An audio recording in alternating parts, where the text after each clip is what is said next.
Nos encontramos en la mesa redonda que se publicará en el número 11 de la revista TIC Network en el mes de mayo de 2012. Este nuevo debate lleva como título Crecimiento y competitividad.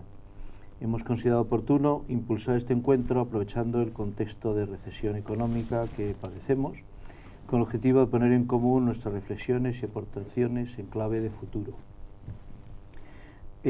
Para ello hoy contamos con la presencia de 4 representantes del entorno empresarial y tecnológico, que son a mi izquierda José Luis Larrea, presidente de Ibermática; a mi derecha Guillermo Dorronsoro, director general de IDE y vicepresidente ejecutivo de la Alianza Tecnológica IK4; a continuación, en mi derecha, Iñaki Aramburu, director corporativo de promoción y marketing de Orona; y finalmente, al fondo a mi izquierda, Miquel Navarro, investigador senior de Orquestra Instituto Vasco de Competitividad.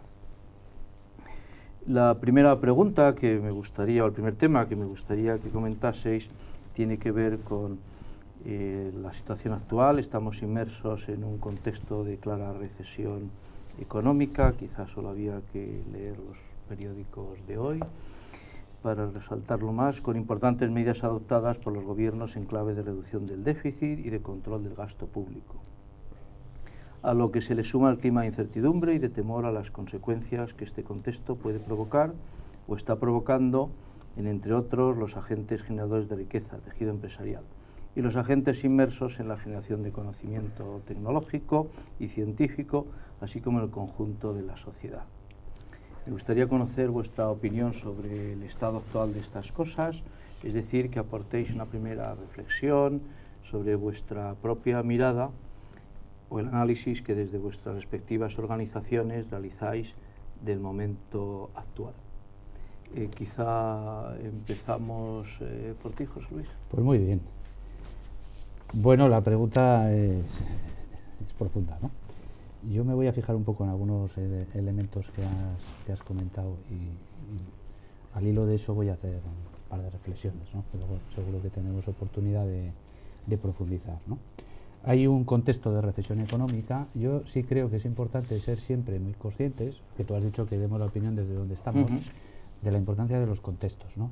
Y que en casi todo el discurso que hacemos sobre la recesión económica y la competitividad y los espacios y demás, aunque continuamente estamos hablando de globalización, pues pecamos de algo que los expertos llaman como eurocentrismo, ¿no? O sea, que pensamos que lo que nos está pasando a nosotros está pasando a todo el mundo, ¿no? Entonces, bueno, igual en todos los sitios esto no es exactamente así, pero es verdad que aquí pues estamos viviendo esa situación. Ahora, si nuestra empresa, nuestras organizaciones no solo están aquí, sino están en otros sitios del mundo, pues igual en otros sitios del mundo no están viviendo esta situación, ¿no? Simplemente es poner ese punto. Esto tiene mucho que ver también con lo que decía Bertrand Russell, ¿no? De que todas las personas vamos por la vida acompañados de una serie de convicciones reconfortantes, pues que nos ayudan a sentirnos bien y que nos acompañan como las moscas en verano, ¿no? O sea, las moscas de Russell, ¿no? O sea, que yo creo que cuando hablemos de las cosas hay que ser conscientes de que cada uno llevamos nuestras moscas puestas, ¿no? Lo cual es inevitable, pero bueno, por lo menos saber cuáles son e intentar estar dispuestos a intercambiar moscas. Bueno, entonces, primera idea, bueno, que el análisis que yo puedo hacer es muy desde aquí y que está contextualizado, entonces, y que hay que verlo pues con esa perspectiva, ¿no?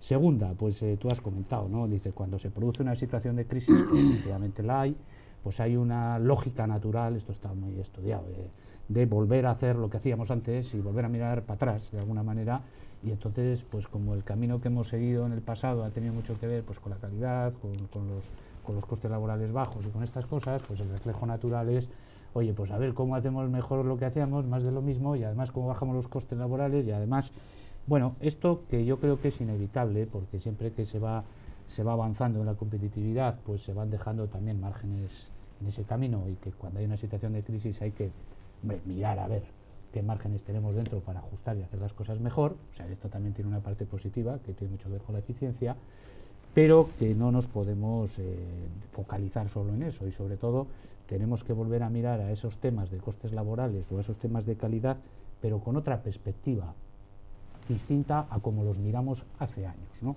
Luego hablaremos sobre esto. Y yo creo que esto nos lleva a decir que esto tiene que ver, esta situación de crisis, pues con que estamos además a las puertas de un cambio de paradigma. Yo esto no lo voy a volver a repetir, porque es una palabra que queda como muy bonita, pero que cuando se dice y además se repite cada 3 veces, pues que si todos son cambios de paradigma, pues entonces ya uno no se cree nada, ¿no? Pero yo sí creo que hay ese cambio de paradigma y que tiene que ver con que realmente la innovación, que siempre estaba ahí, ahora más que nunca, yo creo que es el eje para construir el futuro, como tú has señalado, ¿no? Yo esto lo suelo llamar también la paradoja del dios Saturno, ¿no? Este dios que le habían dicho que uno de sus hijos le iba a quitar de en medio, entonces cada hijo que nacía se lo comía, ¿no? Que es el cuadro de Goya, ¿no? Pues la crisis que alumbra la innovación, porque sin crisis no hay innovación, amenaza con devorarla, ¿eh? O sea que hablábamos de crisis, que parecía que era de innovación, un discurso bonito ahí en los años 2005, 2006, porque nos iba muy bien y quedaba bien, y en cuanto vienen mal dadas, aquí ya no habla nadie de innovación. Vamos, no habla, se sigue hablando, pero ya nadie hace nada. Oye, déjate de historias, vamos a lo de los costes, a controlar todo y a volver para atrás, ¿no? Entonces yo creo que hay que hacer las dos cosas, aunque sea una paradoja. Bueno, es crisis, esto es evidentemente una situación complicada, hay que volver a mirar atrás para ver que mejoremos lo que haya que mejorar. Hay que volver a mirar lo que hemos construido, pero con otras perspectivas, y hay que pensar que es el momento precisamente de apostar por la innovación. Y cuando se habla de la innovación, pues se hablan de valores, de tecnología, de conocimiento, de cooperación, de liderazgo y de velocidad, de cómo hacemos las cosas, ¿no? Pero ya hablaremos más adelante. Perfecto, muchas gracias.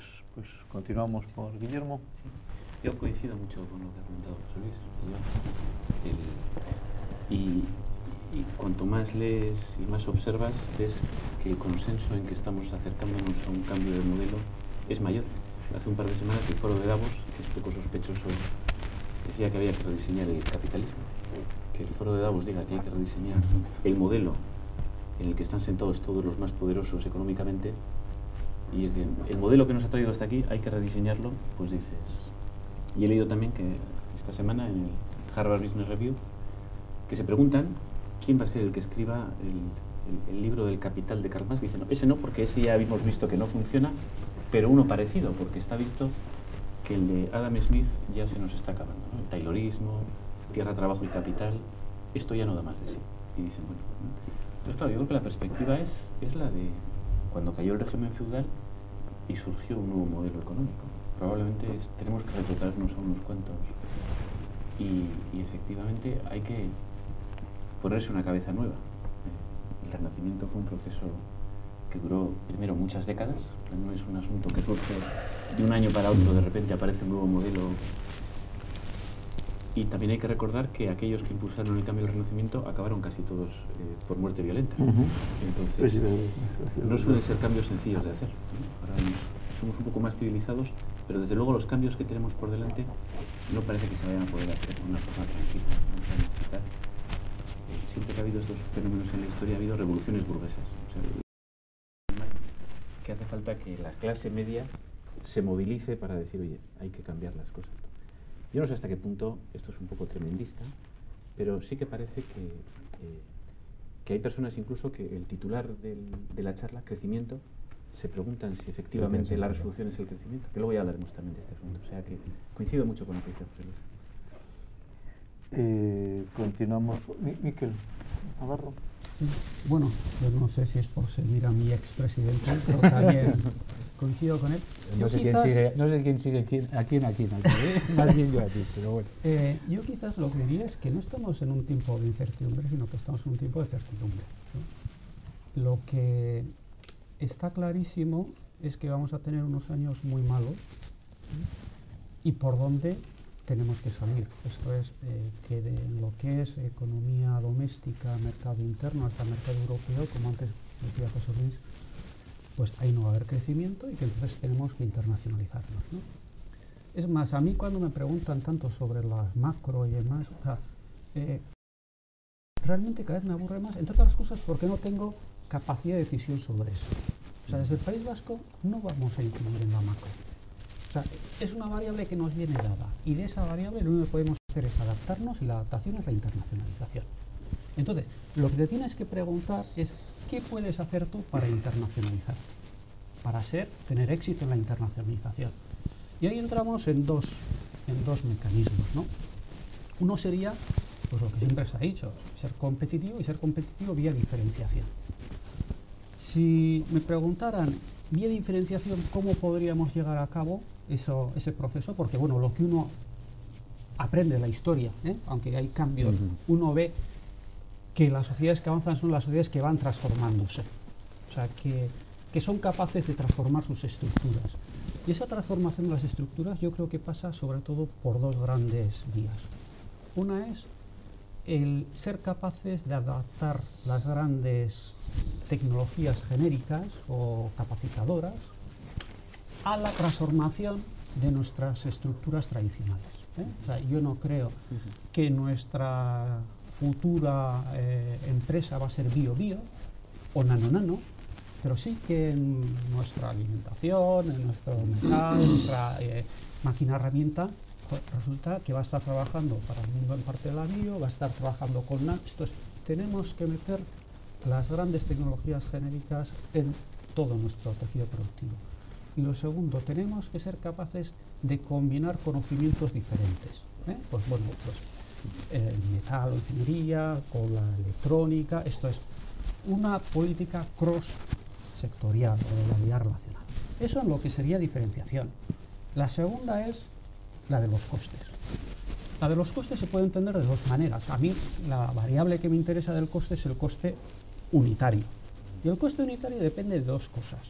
Una, de que le pagues más o menos al trabajador, y por ahí no tenemos mucho que cortar, y además si cortamos es para vivir todos peor, y yo no quiero vivir en esa sociedad.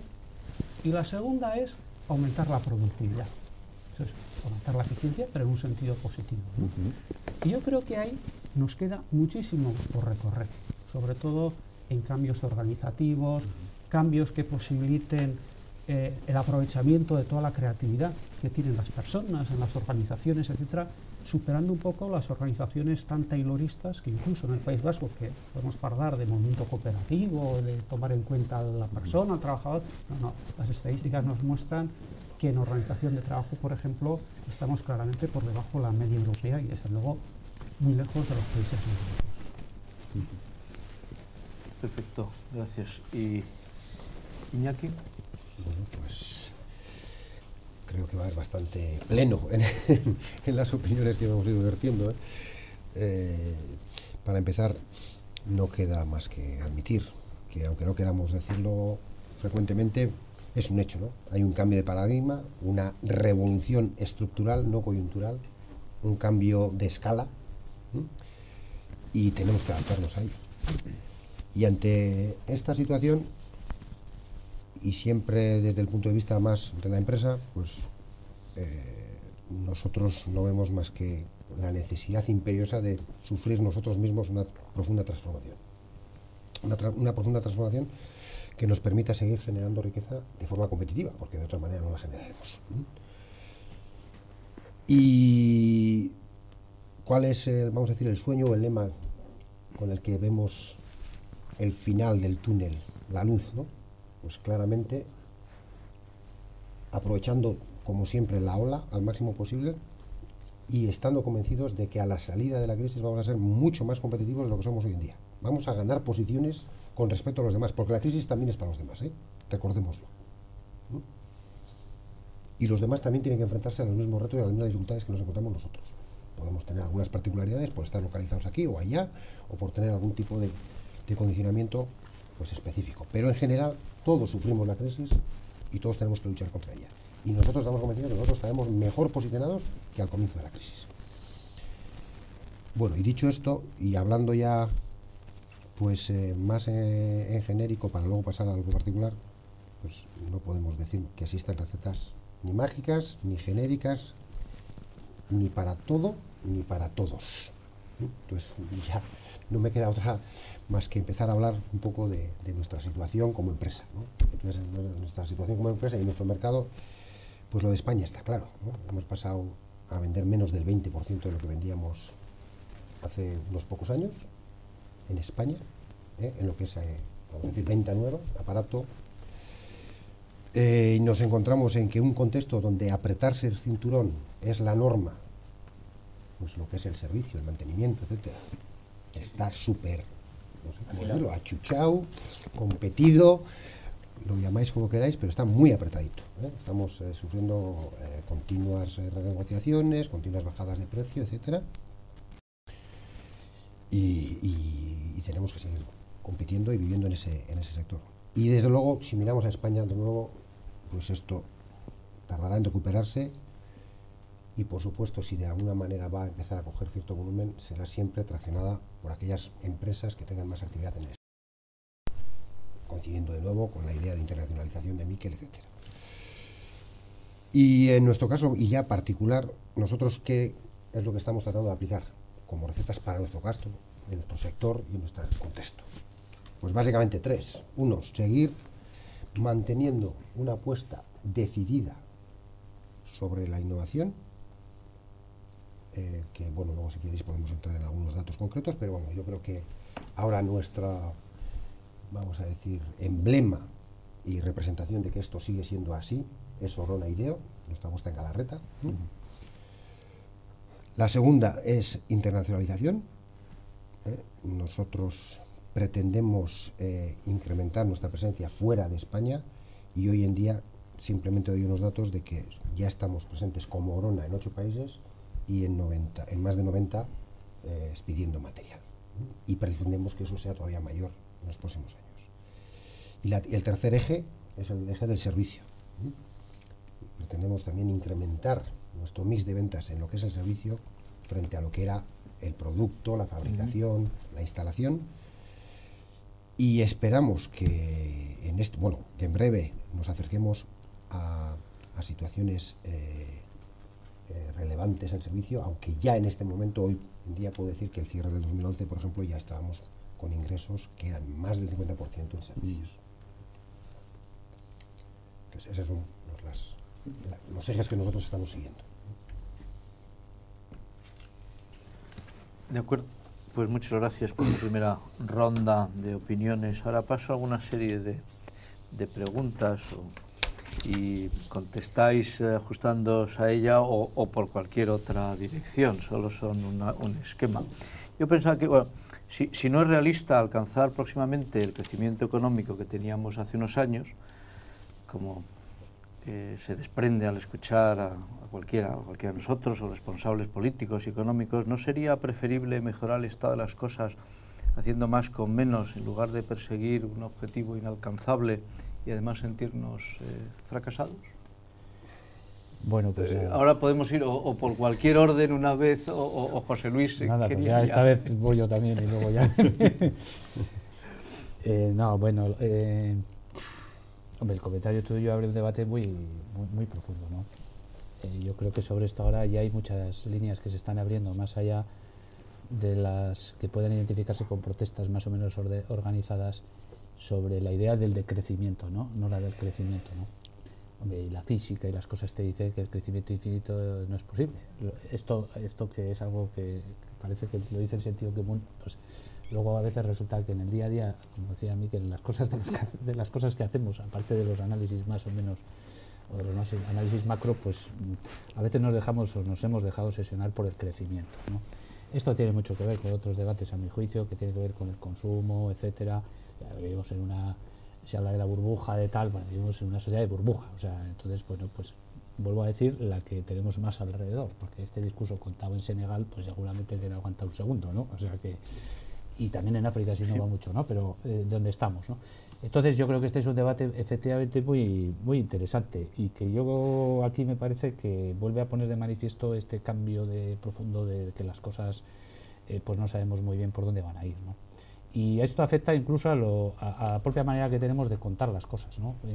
Cuando hablamos, no sé, esto Miquel me corregirá, ¿no? Pero de competitividad, así como muy básico, pues parece que en el día a día miramos el PIB, crece, no crece, ¿no? De alguna manera lo decías tú. Bueno, pues crece o no crece, pues hombre, es importante, pero igual no es tan importante. Igual hay y ya se empieza a hablar no solo de la economía de Bután, sino también los ingleses, los franceses, que igual hay que medir otras cosas, ¿no? Que igual hay que medir pues la felicidad bruta de un país o cosas, en fin, que parezcan menos, así como menos glamurosas, pero más inmediatas, ¿no? Entonces tenemos un problema también que es típico de los momentos, creo yo, de cambios profundos, pues de que incluso los indicadores que tenemos no nos sirven mucho, ¿no? Yo esto alguna vez me lo habréis oído, esto tiene mucho que ver con lo del sesgo confirmatorio, ¿no? Que nos contamos siempre una película en general para reafirmarnos en lo que nosotros queremos hacer, y esto es el bucle del chiste de los indios, ¿no? Que lo cuento que es muy rápido, ¿no? Que es la tribu de indios que llega el otoño y entonces se juntan, van donde el gran jefe, bueno, esto no está claro si es el gran jefe o el hechicero, pero bueno, esto desde la óptica de la organización de empresa también daría mucho juego. Y le preguntan a ver cómo viene el invierno, porque claro, según cómo venga el invierno, pues tienen que acarrear más o menos leña, ¿no?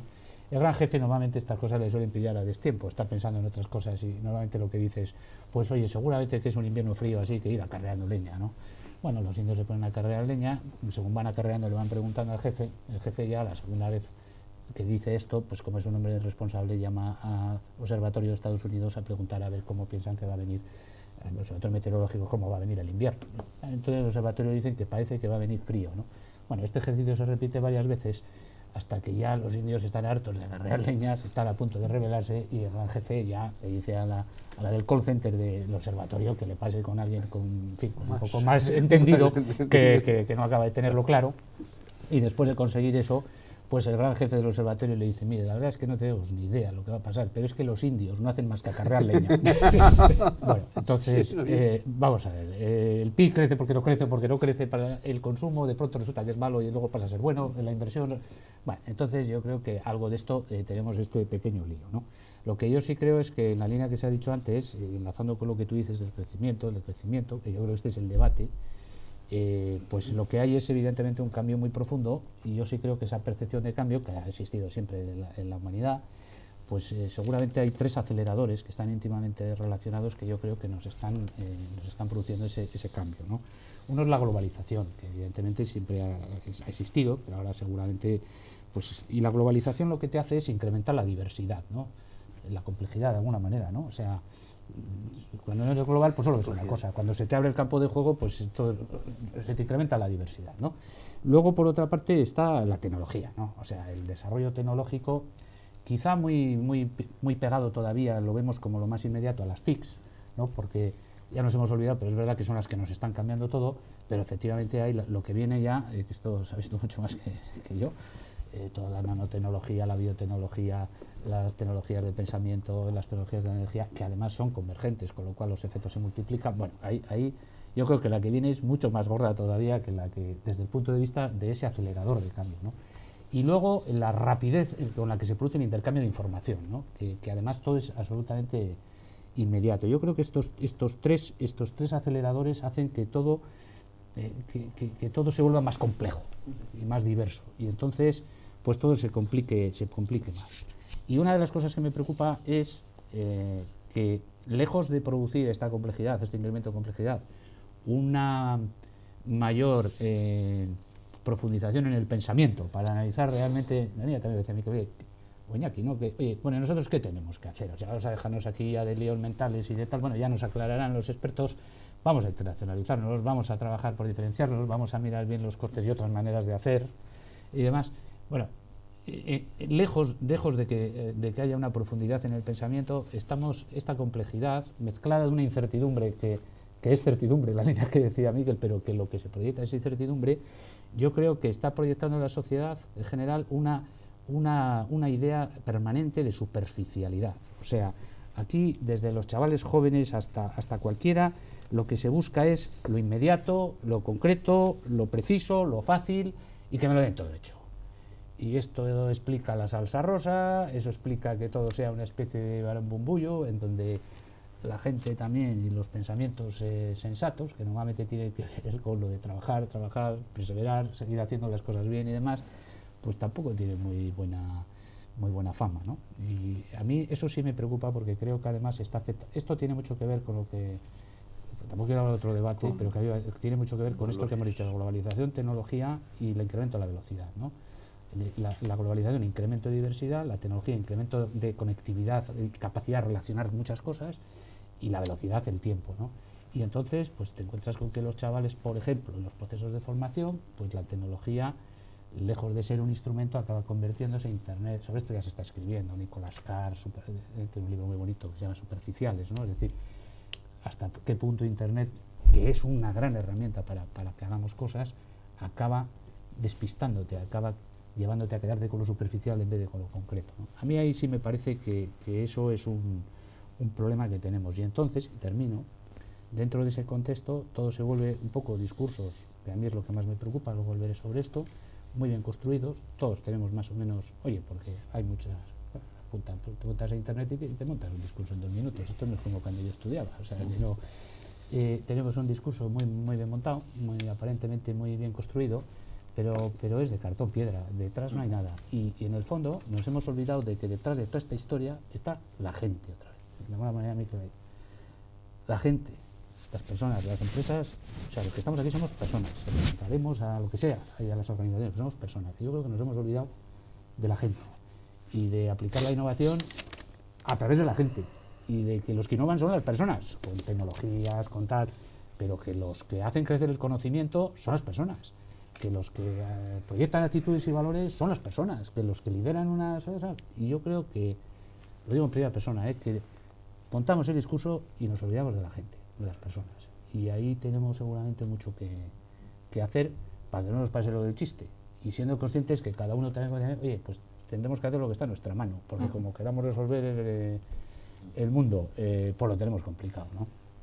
¿Quién quiere continuar? ¿Guillermo? Sí, al final la nota de la complejidad que decía José Luis, ¿no? Además, tenemos un inconveniente, que es que hemos sido educados en relaciones lineales. Esperamos que la causa genere un efecto. Y cuando eso no ocurre nos frustra. Decimos, pues, y cuando no controlamos las cadenas de causa-efecto, vamos a políticas de austeridad para que... Parece que eso no, porque resulta que todo está conectado y no entendemos los sistemas complejos, porque además hemos sido muy mal entrenados para entenderlos. Y hemos sido también mal entrenados para entender las paradojas. O sea, queremos que las cosas sean de una forma y no de otra. Y cuando nos enfrentamos a realidades que son paradójicas, no sabemos qué hacer, nos paralizamos. Y en el tiempo que venimos nos está ocurriendo esto, que la realidad es compleja y paradójica. Que por una parte toda nuestra lógica, todo lo que hemos construido hasta ahora se basa en la lógica del crecimiento, y durante muchos años por delante va a seguir siendo así.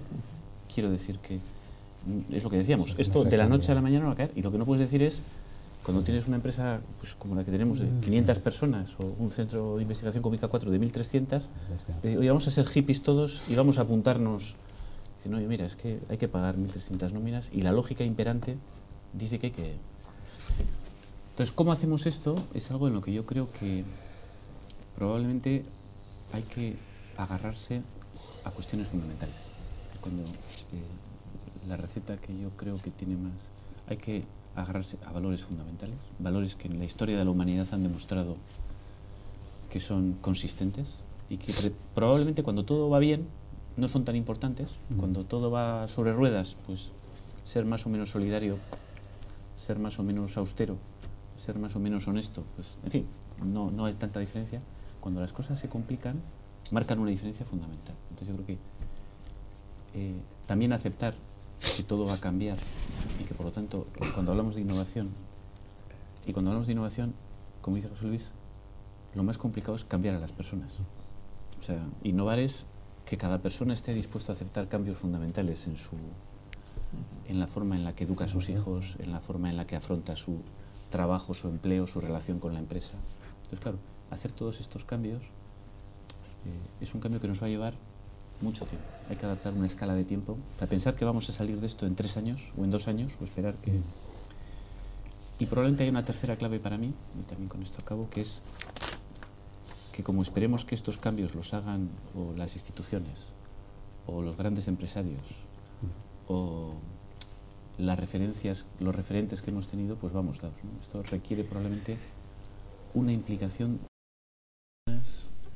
que asuman, ¿no? O sea, hace falta un movimiento ciudadano, recuperar el sentido de pertenencia que hemos perdido un poquito diciendo, bueno, esto ya nos lo arreglarán los políticos, o esto ya vendrá la respuesta en el periódico, ¿no? Vamos a leer el periódico a ver si alguien nos arregla la receta, sí. Bueno, pues yo creo que hay que recuperar la sensación de decir, no, mira, es que ni los políticos, que está muy bien y tienen mucho trabajo y es muy importante que lo hagan bien, y los banqueros, pero si no nos metemos los ciudadanos a arreglar, tiene mal arreglo. Miquel, Iñaki, cualquiera, en orden que queráis. Mira, a mí que sí. Venga. Vamos a ver el cierre. Bien, yo casi prefiero volver a, vamos a decir, a la pregunta en sí, ¿no? Y empezar de ahí, ¿no? Estamos hablando de, ¿realmente merece la pena seguir haciendo las cosas orientadas al crecimiento? ¿No es mejor buscar más la eficiencia? Básicamente esa es la pregunta, ¿no? Entonces, bueno, yo creo que, como casi siempre, no va a ser ni uno ni otro, va a ser algo en medio, ¿no? Porque recuerdo lo que estaba diciendo ahora hace un momento Guillermo con respecto a volver a valores fundamentales, etcétera. Yo creo que la combinación de lo que tenemos hoy en día y lo que seguramente hemos ido dejando o hemos perdido va a ser la clave del futuro, ¿no? Pero en cualquier caso, hablando ya de crecimiento, luego volveré a estos conceptos, pero hablando de crecimiento, bueno, ya creo que es obvio, lo hemos dicho ya, ahora mismo crecimientos de varios dígitos, los dígitos pues no son posibles más que yéndonos ya muy, vamos a decir, a países de gran desarrollo, principalmente BRICS. Otra posibilidad podría ser diversificar, pero claro, diversificar y conseguir crecimientos importantes en pocos años también es prácticamente, bueno, pues un milagro. Y además, en toda diversificación, tanto si es geográfica como de actividad, pues, bueno, nos tendremos que fijar, por supuesto, unos objetivos suficientemente ambiciosos, suficientemente tractores, pero en este contexto en el que estamos, más que nunca, tenemos que ser eficientes. Si ya habitualmente tendríamos que estar racionalizando los recursos que ponemos en juego, y aunque tengan que ser muchos e importantes, porque realmente estamos convencidos de que las apuestas que estemos haciendo son estratégicas, pues tenemos que ser eficientes. Y hoy más que nunca. Entonces, en ese contexto, pues, esa eficiencia y esa búsqueda de recursos, vamos a decir, escalados a la apuesta que hacemos, nos tiene que marcar, nos tiene que definir un marco, ¿no? Si me centro ahora en las intervenciones tanto de José Luis como de Guillermo, ¿no? Pues yo haría una combinación, como decía antes, ¿no? Yo creo que tenemos que seguir enfocándonos al crecimiento, lo que pasa es que está más difícil, ¿no? Pero yo creo que el crecimiento es una clave muy importante. Un crecimiento, evidentemente, que sea orientado al músculo y no a la grasa. Es decir, que no perdamos niveles de rentabilidad, que crezcamos, pero no dejemos los pelos en la gatera, ¿no? Y un crecimiento que deberíamos de empezar a enriquecer con otro tipo de conceptos, ¿no? Tal vez valores fundamentales, tal vez las personas, tal vez, y lo digo con toda la dificultad y la carga que tiene asociada, ¿no? Pues el Mondragón tiene un lema, lo conocéis, Humanity at Work. Qué bonito podría ser realmente ponerlo en práctica y hacer de ello un valor diferencial competitivo. Qué bonito sería. Entonces, eso es un reto que tenemos por delante y que seguramente, siguiendo esas líneas, podría haberse mejorado. Y ya volviendo de nuevo a hablar en concreto más de nosotros, digo, de Orona, pues en las perspectivas que tenemos para los próximos años, incluso sabiendo y asumiendo que Europa crecerá a velocidades muy reducidas, muy pequeñas, pues es precisamente no hacer nuestro crecimiento, no basar nuestro crecimiento en crecimiento orgánico, sino en inorgánico, es decir, ir comprando empresas. Pues nuestro planteamiento de crecimiento para los próximos años es crecer comprando empresas en Europa. Entonces, eso, evidentemente, combinando con alguna serie de cosas, nos va a dar posibilidad de crecer, esperamos que unos 100 billones de euros en los próximos 3 años, lo cual es, pues, alrededor de un 20% de crecimiento en 3-4 años. Y ahí la clave, de nuevo, vuelvo a nuevos conceptos y a personas, porque qué gran dificultad ir incorporando empresas, culturas, países, lenguas, en una misma organización y tratar de que todos se alineen en un mismo sentido, en una misma estrategia y en una misma cultura. Y todo eso además, bueno, tratando a medio y largo plazo, pues tratando de inculcar unas ciertas filosofías que no tienen que ser directamente, pues quiero decir, la del socio cooperativo, sino simplemente una mayor participación en las responsabilidades de la empresa, incluso en los resultados. Pero bueno, estoy hablando de cosas que necesitan tiempo en ir madurando y consolidando, ¿no? Gracias. Bueno, en tu pregunta y luego en la intervención de Iñaki, pues había como una reivindicación de la eficiencia, ¿no? Vamos a tener que pasar un modelo de conseguir más con menos. Yo lo cuestionaría, ¿eh? Esto es, yo creo que la eficiencia es igual que para los jóvenes el ducharse para ligar. O sea, si no te duchas, no ligas, ¿eh? Pero aunque te duches, no necesariamente vas a ligar, ¿no? Pues necesario, en estos pero no es momentos, suficiente, el ser ¿verdad? eficiente va de eso. O sea, se supone que tienes que ser eficiente en una sociedad avanzada, pero lo que realmente te va a hacer competitivo y rentable es ser diferente. Entonces, lo que tenemos que estar pensando es cómo vamos a transformar nuestra sociedad. O sea, a mí, cuando me están hablando de los límites del crecimiento, claro, un crecimiento entendido en los parámetros actuales es que es imposible. Pero yo un crecimiento en el cual, en lugar de los materiales actuales, pues resulta que estoy trabajando con nanos, o en lugar de las energías actuales estoy trabajando con las nuevas energías, o en lugar, es que es otro mundo. Es otro mundo. Entonces, yo creo que a lo largo de la historia hemos estado oyendo muchos discursos malthusenianos de los límites del crecimiento, etcétera, etcétera. Yo cuestionaría bastante todo esto. Bueno, no lo cuestionaría si estoy aceptando el modelo de crecimiento actual. Pero yo creo que el modelo de crecimiento no tiene por qué mantenerse. Una señal nos la dabas tú antes, ¿no? Antes, al comer, Eduardo reivindicaba, somos un país industrial. Bien. Somos un país industrial, pero una empresa industrial resulta que ahora más de la mitad de su actividad viene en servicios.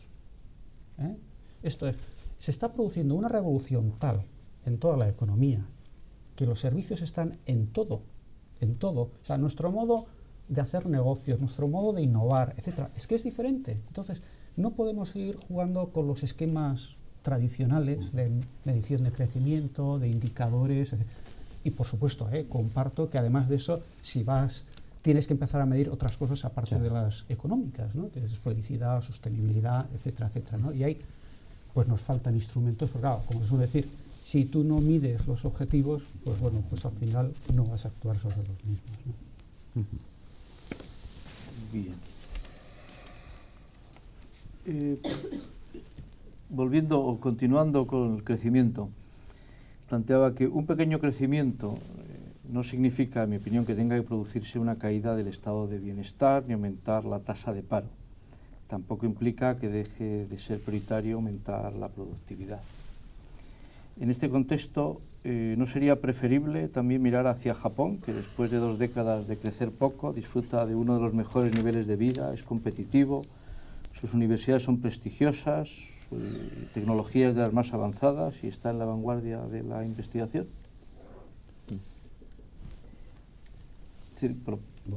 Tiene que ver, creo que también tú decías, antes de buscar otros modelos. Sí. Bueno, veo que os anima aquí al azar ir entrando. Nada, sí, venga, ya está.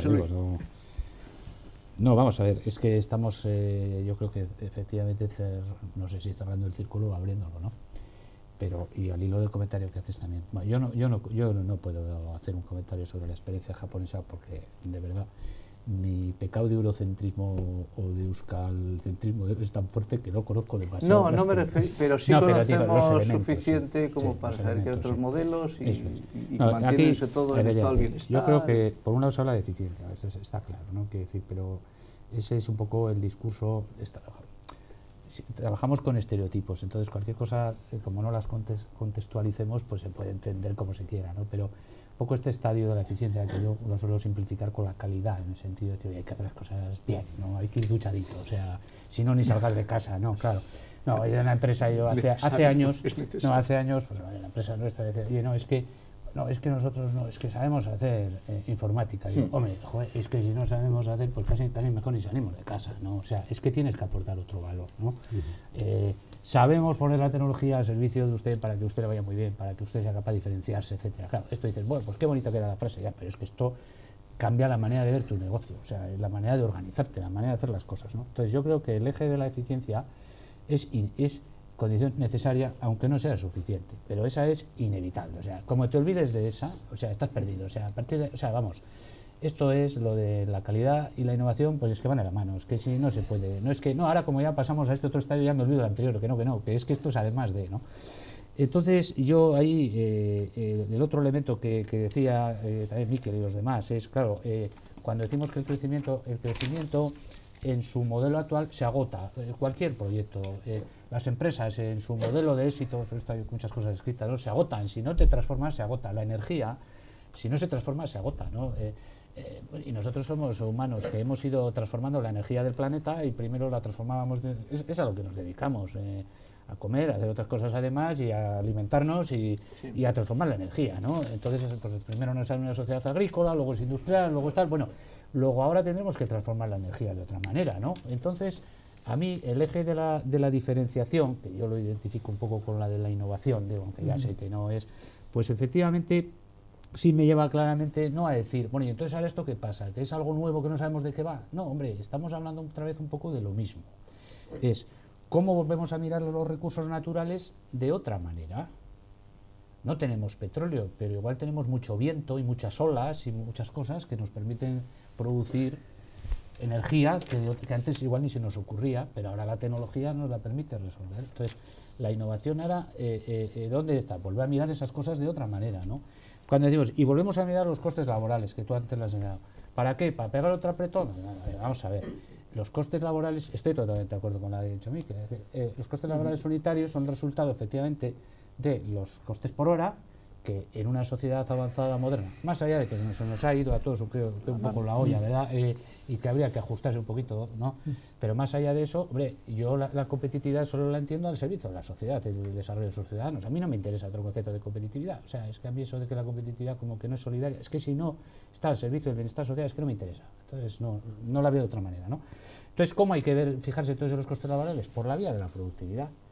¿Y eso qué es? Eso no solamente, y eso es volver a aplicar tecnología para producir mejor y más rápido y más eficiente, pero no solo es eso es aplicar modelos, que nos has enseñado también, modelos de relación sociolaboral que tienen que evolucionar, de modelos de compartir, más cooperativos, es volver a mirar los costes laborales, para hacer más eficiente, para hacer que cambien la razón, eso es un cambio de cultura que es innovación también, eso no se ha agotado ni mucho menos, o sea, hay que volver a mirar eso de otra manera, ¿no? Y la propia calidad, pues hay que volverla a mirar de otra manera, pues procesos de producción, procesos de organización diferente, porque es que si no, esto no... Bueno, entonces yo creo que ese debate en ese sentido, que es un poco el que comentas, pues es un poco la clave, o sea, que no tenemos tan lejos las cosas en las que tenemos que mirar, volviendo otra vez a poner a la persona en el centro. Y a hablar de valores, voy a hablar una vez, porque es fundamental. Y ha salido, y esto el Instituto lo tiene trabajado, ¿no? Cuando se habla de la complejidad y de la diversidad relacionada, ¿de qué estamos hablando? De que cada vez hay más diversidad. La diversidad es buenísima, pero si se pone en valor a través de la cooperación. Entonces no hay manera de hacer eso si no se respeta al otro, si no respetamos que hay otro que puede tener razón. Entonces, yo creo que aquí tenemos otro lío con esto de los valores, pues grande, que habrá que porque es un cambio de cultura y que habrá que trabajar. Y entonces, en ese contexto, y termino ya, dice, bueno, ¿y quién nos puede ayudar? ¿Qué elementos tenemos que activar en la línea, no sé si de Japón? Bueno, sí, ¿no?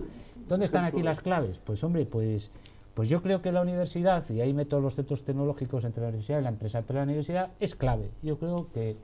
Bueno, yo formo parte del Consejo de Gobierno de la Universidad de Deusto y tampoco, como lo que voy a decir ahora no es para hacer propaganda, sino todo lo contrario, yo creo que la universidad no está, o no la hemos puesto, no voy a decir que a la altura del reto que tiene esta sociedad. Entonces, si la universidad no funciona, que es clave en valores, no solo en gestionar el conocimiento, en la tecnología, en hacer liderazgos fuertes, en hacer que la gente coopere, pues apague, vámonos. O sea, y luego está la administración pública, que tiene que jugar un papel fundamental, las empresas, que es donde será la batalla, porque al final toda la película serán las batallas, y efectivamente, pues las instituciones financieras y de capital riesgo, pues que en todo esto también deberían ayudar, que últimamente la verdad es que ayudan bastante poco, ¿no?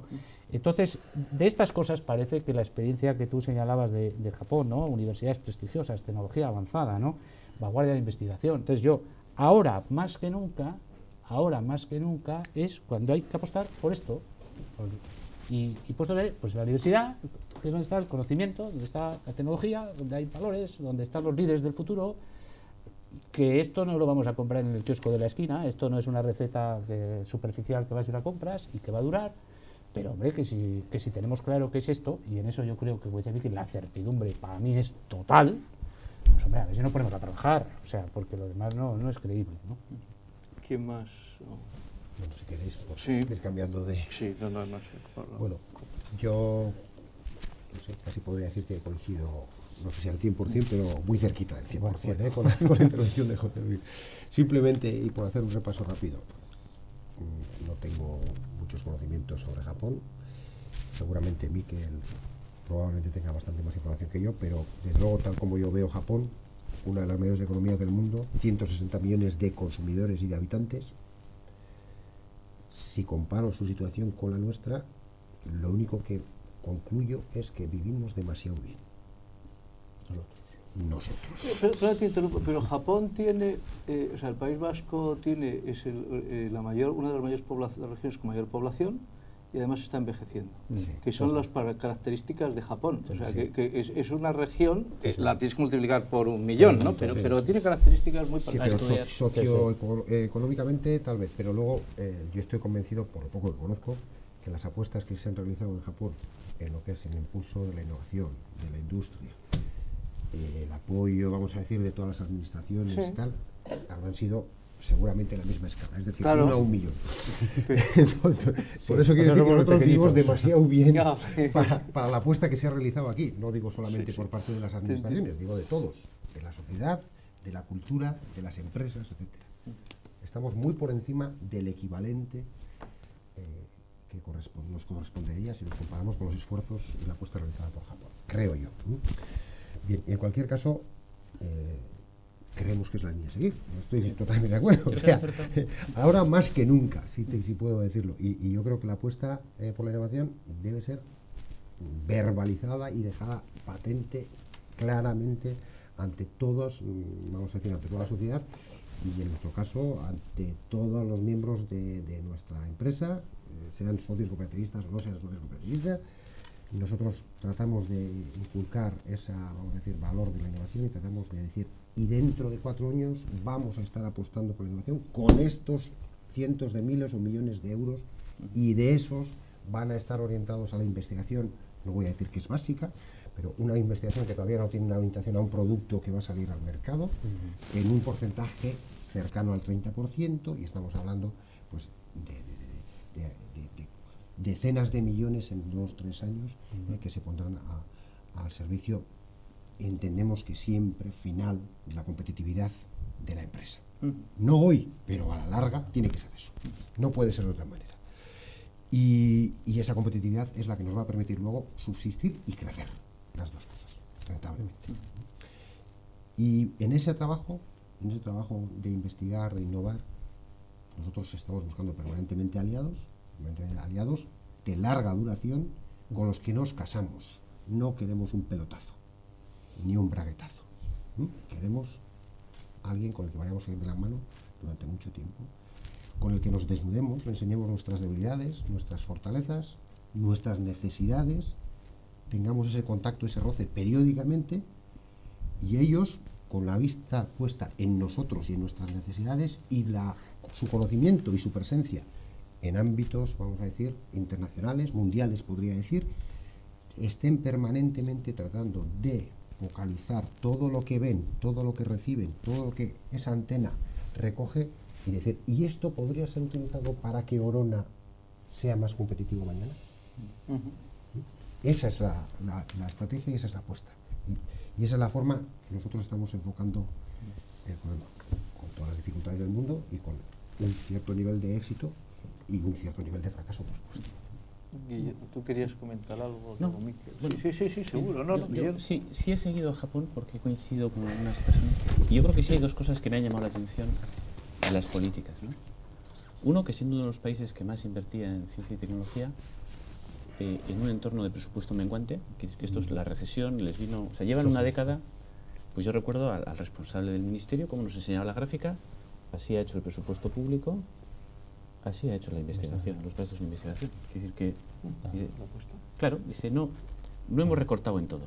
Hay cosas, cuando ha venido los recortes, uno de los temas que no hemos, que al contrario, la semana pasada leía que estaban abriendo un nuevo centro de investigación precisamente centrado en la convergencia, donde estaban biólogos, investigadores relacionados con la inteligencia artificial, con las nanotecnologías, y les dejaban ahí en libertad, diciendo, ¿qué queremos? Que habléis entre vosotros, que empecéis a dialogar y aprender unos de otros en qué estáis, porque como hemos creado centros tan especializados, ahora cuesta muchísimo que habléis entre vosotros. Y ahora, ¿qué queremos? Y van a divertir, durante una década, varios, o sea, un recurso muy considerable a esto, que es lo que decías antes. ¿Dónde está la diversificación? En la convergencia de las tecnologías. Entonces Japón pone recursos, o sea, no solamente tiene el discurso de habría que hacer, sino que hace. El otro acierto que yo creo que ha tenido Japón, mientras otros países desarrollados decían que fabriquen los países pobres, porque estos tienen mano de obra barata, en Japón han mantenido muchísima industria.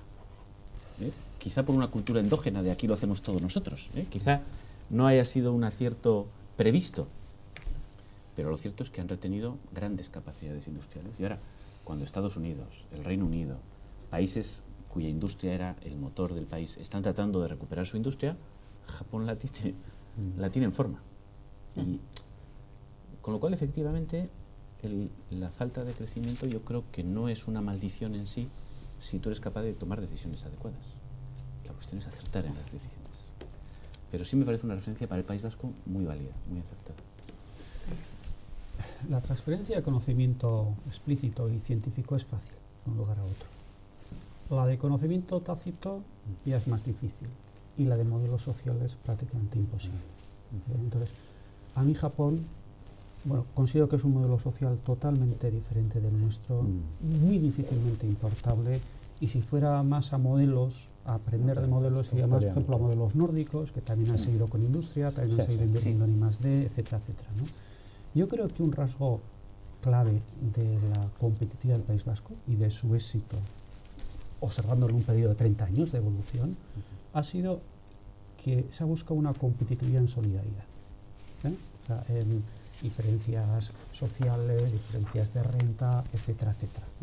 Y que la solidaridad no se ve como un coste, sino se ve como una ventaja competitiva. Frente a los mensajes simplistas de que parece que las sociedades con mayor nivel de desigualdad son las más innovadoras, o sea, los análisis econométricos que hay del ámbito de innovación, y ahí se ha publicado bastante por Anundel y toda esta gente pues, ligado a la Unión Europea, lo que te muestran es que los países con un mayor componente social son los más innovadores. Luego, sería un craso error cargarse un estado del bienestar, cargarse apuestas de este tipo, diciendo, bueno, hay que ahorrar costes, tenemos que ser competitivos. Sería una equivocación fatal. Eso no obsta para que considere que hemos estado llamando estado del bienestar a cosas que no son estado del bienestar. Claro. A mí, por ejemplo, que se estén dando becas, no becas, esto es, que los universitarios españoles, independientemente de que aprueben o no aprueben, les salga la universidad gratis, me parece un despilfarro. O sea, lo que le cuesta al ciudadano español el que una persona esté repitiendo una y otra vez, o sea, ahí tienes, y en eso yo comparto en parte la nueva postura del gobierno, oye, mira, aquí se dan becas a los que rinden. Luego dentro de los que rinden vamos a dar más a los que menos tengan. Pero desde luego, si no hay un nivel de rendimiento, no hay becas, porque es un despilfarro socialmente. Y lo mismo diría la universidad. yo creo que el gasto en la universidad o en educación no hay que reducirlo. Pero desde luego, el estar metiendo agua en una tubería llena de agujeros, hombre, lo que tienes que hacer es meter recursos, no disminuirlos, pero llevar a cabo las reformas en los incentivos y en las estructuras para esa transformación, ¿no? Luego, desde luego, competitividad y solidaridad, porque van de la mano. Gracias. Para acabar, que estamos ya cerca del final, muy brevemente, quería que si cada uno hace alguna referencia sobre, en mi opinión es que el futuro del País Vasco depende del conocimiento que genere, las patentes que registre y los productos tecnológicos que desarrolle, más que de cualquier otro sector. Aquí no estamos de acuerdo. Y la pregunta es, que contesté muy brevemente, en este sentido, ¿qué os parece el Plan de Ciencia, Tecnología e Innovación 2015, el PCTI 2015, si supone un paso en la buena dirección? Entonces, muy brevemente. Venga, pues ya termino, ya que he capturado la primera. Es que no voy a hacer lo has hecho bien, lo has hecho bien. No vamos a cambiar. Soy el que más nervios tiene. No, a ver, yo creo que el plan de color bien, muy bien. Ahora, esto es como lo del chiste, color bien, pero flota o no flota, ¿no? Entonces yo creo que tenemos ahí en el plan un conjunto de instrumentos, herramientas, instituciones, etcétera, etcétera, etcétera, que no tiene que ver con las que teníamos antes de 25 o 30 años. Esto lo estudiamos en su día también en el instituto, ¿no? Que de organismos y de cosas andamos bastante bien, y probablemente hay que echarle una ojeada a la eficiencia de todo eso, a la eficiencia de todo eso, que yo creo que también se habla de la gobernanza, que es mejorable, ¿no? A mí la única preocupación que me da el plan es que de alguna manera siga respondiendo pues un poco a este continuismo de hacer más de lo que hacíamos, que está bien, pero yo le echo en falta un poquito el alma de la persona y del emprendedor, que no hemos hablado, pero todo esto de la innovación, todo esto de la cultura de innovación en la universidad, en el investigador, en el empresario, en todos los sitios, es cultura emprendedora, y también para el plan de ciencia, tecnología e innovación. Yo ahí le echo un poquito en falta esa parte, la parte de la persona, de los liderazgos, pero bueno, pero me parece que va por el buen camino y me parece que está bien. Ahora vamos en sentido de las agujas del reloj. Pues bueno, comienzo coincidiendo con José Luis, el plan está muy bien, hemos aprendido a hacer planes. Otra cosa es que luego eso se tiene que llevar a la práctica, ¿no? Y que entonces los planes son muy bonitos y se dejan muchas cosas al futuro, ahí sí que hay incertidumbre. Por ejemplo, a mí me parece que hay demasiadas apuestas. Un país tan pequeño, por ejemplo, cuando habla de las 8 grandes apuestas, es que no le da para 8. O sea, nadie me ha dicho a qué se renuncia. Y si nadie me dice a qué se renuncia, empiezo a cuestionar que exista una estrategia. La innovación no tecnológica, que todo el mundo lo hemos reconocido y que es importante, prácticamente está ausente. O sea, de nuevo se ha lanzado al plan de competitividad, pero no hay nada.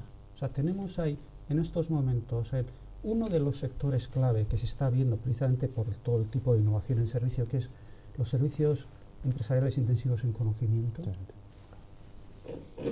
no se toca. Y es una de las fuentes no solo de mejorar nuestra estructura, la competitividad de nuestra estructura, sino tener un sector exportador, ¿no? Una cosa que a mí me... O sea, uno de los problemas que yo veo en nuestro sistema es que tenemos piezas no ligadas. Y, por ejemplo, todavía sigo sin ver que se fuerce a la movilidad. Esto es, el personal de los centros tiene que ir a la universidad, el personal de la universidad tiene que ir a las empresas. O sea, y no hay nada, prácticamente nada de movilidad, ¿no? Y bueno, por no entrar en los temas de gobernanza, que el otro día pues, me tocó hacer un estudio de, por ejemplo, todas las estrategias... Tenemos que ir cortándolo.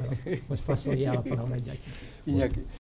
Lo más rápido que pueda, ¿no? Decía antes que nos apoyábamos en esos centros tecnológicos, en esas universidades. Evidentemente necesitamos que sean alguien en la vanguardia tecnológica, tienen que tener conocimientos y tienen que investigar para mantener esos conocimientos, no pueden ser alguien que no investiga y deteriora sus conocimientos con el tiempo. Entonces, evidentemente, es de alguna manera este plan el que debería de alimentar y garantizar que vamos a tener esos conocimientos. Concretamente a la pregunta diría, sí, es un paso muy importante, creemos que el plan está bien, grandes dificultades, como ya habéis anticipado vosotros, para que eso se cumpla en la realidad por parte del gobierno, lo cual pondría en peligro las garantías que yo estaba pidiendo precisamente para que esos centros estén en la vanguardia. Y luego, por otro lado, tiene otros dos puntos que a mí me gustaría llamar la atención. Uno, sí asume un crecimiento de los fondos y el apoyo del gobierno, pero pide más a las empresas en un momento adverso.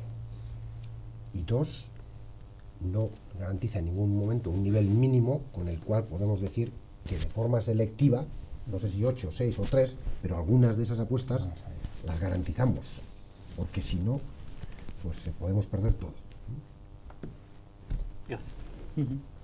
Pues coincido con la valoración general de que la música es buena, y dos comentarios. Uno, que a mí tener un plan 2015 que luego no se ha reflejado en convenios hasta el 2015 con la universidad, con los centros tecnológicos, con los CICs, que te fijen un panorama previsible para los próximos 5 años, claro, falta esa parte.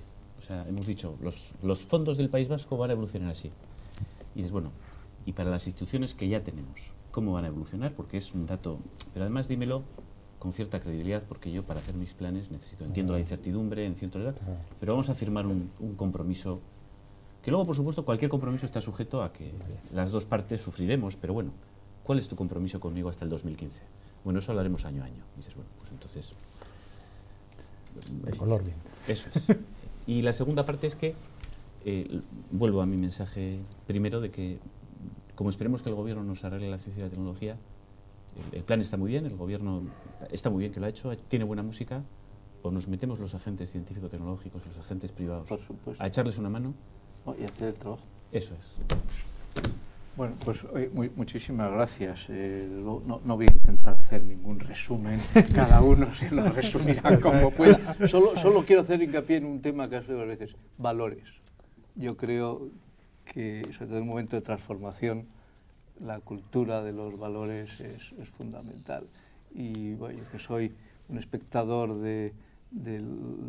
todavía del País Vasco, yo creo que aquí hay unos valores y que habría que sujetarse y sustentarse y crecer en estos valores que, en mi opinión, han hecho que cuando uno mira el Estado español hay unos lugares donde, de acuerdo, no se crece, pero hay un PIB y un paro de un tipo, y otro con las mismas normas, las mismas reglas, las mismas leyes, están en otro sitio mucho peor. Y yo creo que aquí los valores han sido muy importantes en mantener el estado de bienestar, y es uno de nuestros activos. ¿No? Digo ya como si yo fuese parte de ello, aunque no haya contribuido. Bueno, pues, muchísimas gracias, y creo que, de insistir, que nos hemos ajustado hasta el tiempo. Muchas gracias.